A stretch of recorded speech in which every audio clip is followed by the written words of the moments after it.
Hello, I'm Beck. Welcome to my channel. Today I'll be drawing a D&D character based on the roll of the dice. Let's bring out the Tower of Destiny!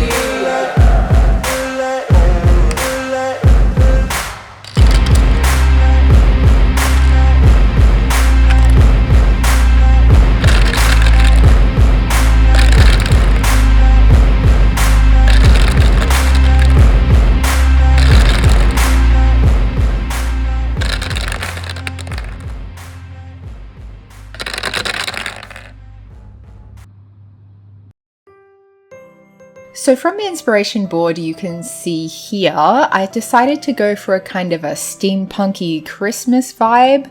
Obviously being a artificer armorer, you get the steampunk vibes regardless of what you do usually. And then having a hermit background, I thought the North Pole was potentially a good spot to be a hermit. I'll get into more details later, but it's Christmas, Merry Christmas. Let's get started. Now, an artificer is described as a master of invention. They use ingenuity and magic to unlock extraordinary capabilities in objects.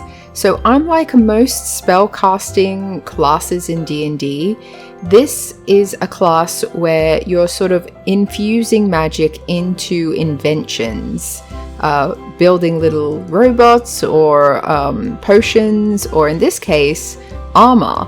So as the subclass Armorer, you can build armor that has magic infused into it that can help you, assuming that you're the one wearing the armor, do spells and things, but you can also give your armor to somebody else and then they will have magic armor, which is pretty cool.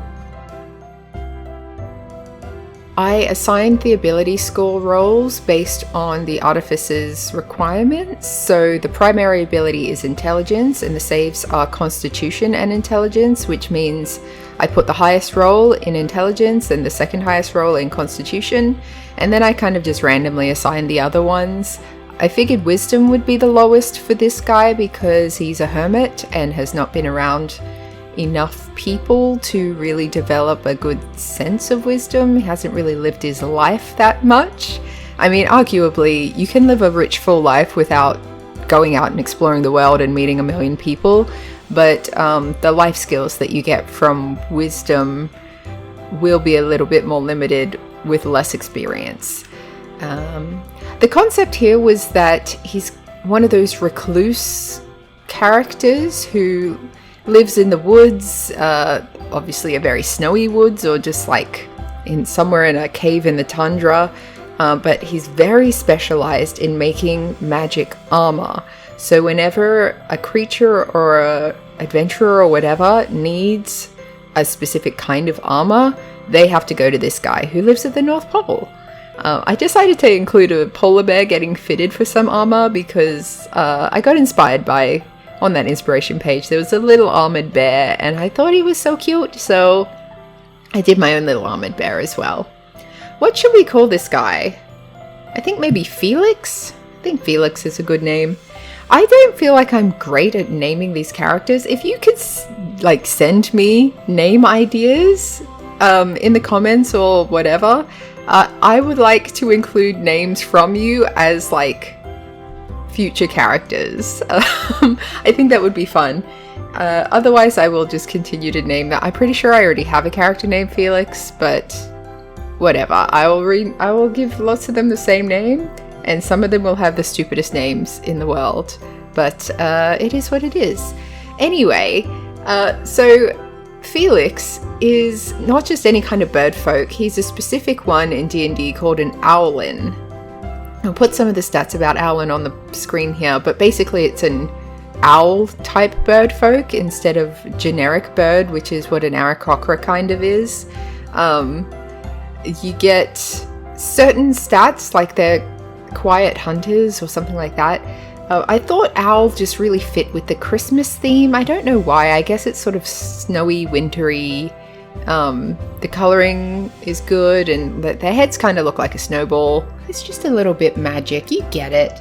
As far as how this guy became a hermit, I think it was a conscious choice. Like, I think he had a fairly normal upbringing with very loving parents and a strong sort of supportive community around him, but he was just always one of those who liked to disappear by himself and just sort of study, I guess, armory or the craft of tinkering with metal and infusing magic into metal, and he didn't really find or come across anyone who shared his passion.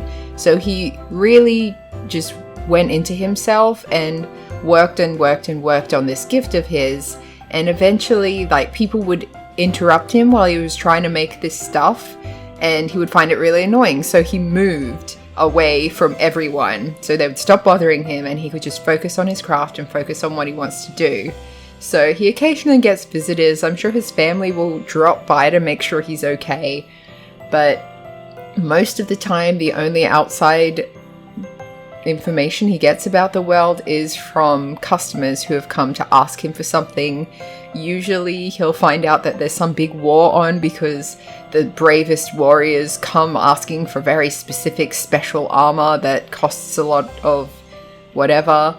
I don't know necessarily what his charging practices would be, because I think he, like, to him the treasure is the act of making it. Like, it's his passion to make these things, so as long as he can eat and afford materials, then that's really all he wants. So I think when a warrior comes by being like, I want this very specific thing, he's like, well, these are the materials that I need you to get for me. This is how much it will cost because I need to, like, eat and live while I'm making it.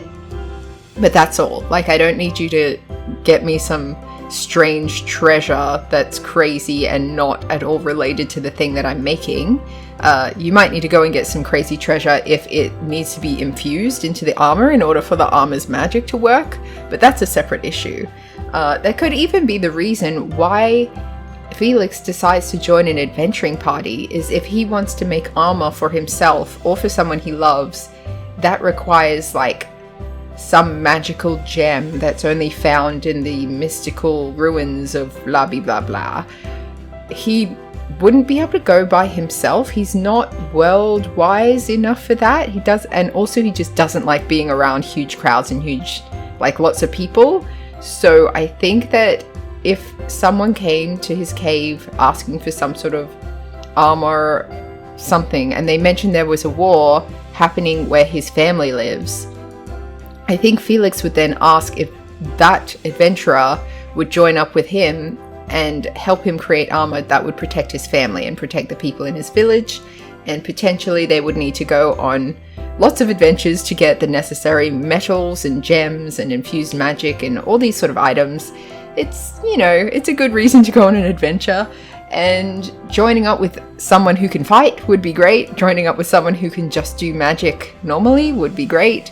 Someone stealthy, you get it. Adventuring parties, you need the stealthy guy, you need the fighter, you need the wizard or cleric or druid or whatever. People who are magic, you need a nice round group. Well, you don't need it. You can get away with having just all bards, but then your DM has to make sure that the challenges are very bard friendly and you have a lot of potions at your disposal for, like, healing and stuff. But I've gone on a tangent. I really like how the lighting came out in this drawing. I think I probably shouldn't have done the glowing lamp first, because it did end up being a little bit distracting when I was coloring the other elements, because it really changes what color they come out as when I'm, like, trying to do a solid color and then add the lighting over the top of it. It obviously changes significantly the closer you get to the lamp, and so if I changed my color and then needed to go back and get that original color, usually you can select it from what you've already done, but if I select in the wrong place, it gives me a different color than what the solid color is that I was using before, and it looks different. A little bit of behind the scenes there, very fun and exciting for you, I'm sure. I wanted the different shades of white, like it's a white owl with white fluffy fur trim, and I I wanted them to stand out differently. Also, I realized that he can't have pants thing for his belt. Like he can't have a belt loop if he's not actually wearing pants. He's a bird, so that's feathers, and he also has his tail sticking out the back because he's a bird. He's not wearing pants, so having a belt shouldn't have belt loops. He can still wear a belt and tuck his shirt into it. It's just the belt is not attached to pants. It's just sitting there on its own. And I decided to make it a tool belt to justify it being a belt. I think I overthought it in the end, but it came out looking fine. It's just I felt a bit silly for being like, oh, what are the belt loops attached to? I guess just his feathers, just himself. He has belt loops built in. I mean, it'd be funny if you did have a creature who had belt loops just as part of their skin. It's kind of gross. But would be practical, very useful. But yeah, so the bird colouring, I think it came out well just using different shades of greyish white. Or grey. Some of them are yellow toned grey and some of them are blue toned grey, and I think that made all the difference in terms of having the fluffy trim be obviously not the same as his head. And I just turned off the lamp lighting and you can see how different it is without the shading on, and how much easier it is to have everything be the same color and then add the lighting in afterwards. So there's a hot tip to everyone who probably already knows this. Do the solid colors first and then add your shading afterwards, even if you're excited about having a little lantern in the picture. I think personality-wise, Felix is either neutral good or chaotic good. So neutral good is described as a creature that does the best they can working within the rules but not feeling bound by them. A kind person who helps others according to their needs is probably neutral good. Whereas chaotic good is a creature that acts as their conscience directs with little regard for what other people expect. A rebel who waylays a cruel baron's tax collectors and using the stolen money to help the poor is probably chaotic good. So I'm leaning more towards neutral good, but the fact that Felix has just fully shunned society so he can focus on what he wants to do, which is making things, kinda leans more towards chaotic good. Like, I don't think he would care about breaking rules and breaking laws if it protected his family or helped him to achieve whatever his goals are. So I don't know there. Let me know what you think. Would that be neutral good or chaotic good? I guess ultimately it doesn't really matter as long as the idea of who he is clear in my mind if and when I play this character. Probably if. I don't know when I'm even going to play another D&D game. It's that special time of year where everyone's too busy to get together and actually play, so or maybe that's just me. Is that just me? Or if you guys are in D&D games, does it take a pause during like November, December, and then maybe pick up in January when things are a little bit calmer? Anyway, this is Felix, and we didn't name the polar bear. I think his name will be Reginald. Felix and Reginald just hanging out together. I don't know if Reginald is actually fighting in any kind of war, or he just really wanted armor to feel cool. Because, you know, armor is cool. Maybe it was even a Christmas present. Let me know what you got for Christmas and if you got some cool armor. I, for one, probably didn't, although I'm recording this in advance, so maybe I'll be surprised. And the only thing better than armor, which I think we can all agree on, would be to get my coloring book that is available on Amazon. So if you didn't receive it for Christmas, maybe swing by and check it out, and maybe buy a couple and give them to your friends who also probably didn't get them for Christmas. Of course, you'll need to check because the people who did, well, they might have they won't have finished coloring it in by now because there are a lot of pages to do, but they might want to redo some pages, which you might want to have a second version. You might want to have a second coloring book to give it multiple goes. But that's, that's none of my business. If you want to buy a bunch of copies, that's, neither here nor there. Thank you for watching. I hope you enjoyed this video, and I wish you a very Merry Christmas and a Happy New Year, and I will catch you next time.